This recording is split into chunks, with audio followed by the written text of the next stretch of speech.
Oral language is spoken verbal communication. There are several different styles of verbal communication, and each style has its place. The style used when speaking with friends is different than the style used with older family, at work, or when presenting a speech. This presentation will discuss the different styles and when and if they are appropriate to use.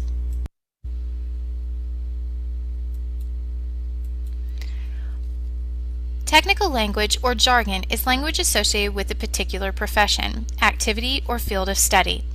Let's take the term PA.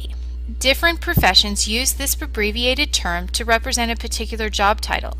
Although all PAs are assistants, each profession's job title is different. For example, in the medical field, a PA is a physician's assistant. They have just as much knowledge as a medical doctor, but a medical doctor has to sign off and be responsible for the actions and decisions made by the physician's assistant. In theater or film industries, a PA is a production assistant. These are usually interns or low-paid training jobs. They are training to help run the shows. They may help seasoned or knowledgeable staff in a particular area such as lighting, scenic design, costuming, or stage managing. They may also train in more administrative type positions such as marketing and publicity, or financing and accounting.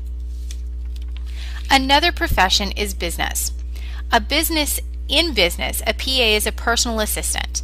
Their duties include a little more than a typical secretary. They're very knowledgeable about the business and know their boss's personalities and schedule inside and out, making sure that the boss has everything he/she needs when they need it.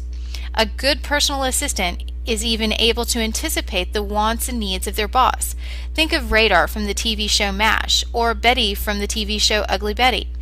Therefore, the term PA is an example of jargon, or technical language, because it's very job specific. Our next style is standard language. Standard language is used by the majority of people within a specific language. This is not slang, but it's also not sophisticated language. Take our couple eating lunch. This is wonderful. I agree, this restaurant has great food. Their language is grammatically correct, yet not overly simplified. If you are out in public or in the classroom, this language style is appropriate. This language style could also be found in emails and letters. Formal language conforms to a higher structured set of rules, including more elaborate sentence structure and more sophisticated language. This language is appropriate in written homework or in oral speeches, and often includes more developed sentence structure and a very extensive vocabulary. This language has a more polished sound to it, such as President Obama's "Yes, we can" change speeches. Informal language is also known as slang. This language shows natural or real-life settings. Terms such as cool, awesome, sick, clean, and bruh are all such forms of slang. Take a look at our family here. The grandchildren call their grandmother Grandma. This term for grandmother would be an example of slang. This style of language is appropriate in the private areas with friends and family.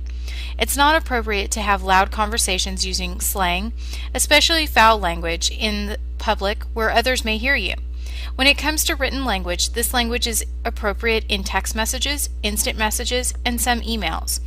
Be careful when using informal language in emails and posting boards on the internet, since you never know who may read them. The type of language that you use in these types of settings reflects on you as a person. One way to avoid common mistakes is to use the spell check and grammar checks you can use before posting or sending your messages electronically. The last style of language is called ungrammatical language. This style is often used with slang, and the same social etiquette rules apply about its usage. Someone who is still learning a language will often have difficulties with the grammar rules, and their language would be considered ungrammatical language. Many people would consider Ebonics or other regional dialects examples of ungrammatical language. It's important to be understanding of someone who is learning a new language, as it takes time, and the more someone tries to speak and practice the language, the easier it will become.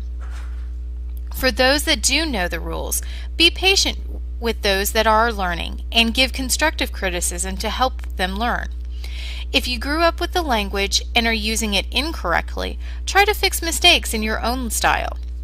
When ungrammatical mistakes are made by individuals we think should know better, stereotypes can form by the receivers. They may see you as unintelligent and incapable of working in a particular job. As you can tell, ungrammatical language is the most unforgiving of the styles of language.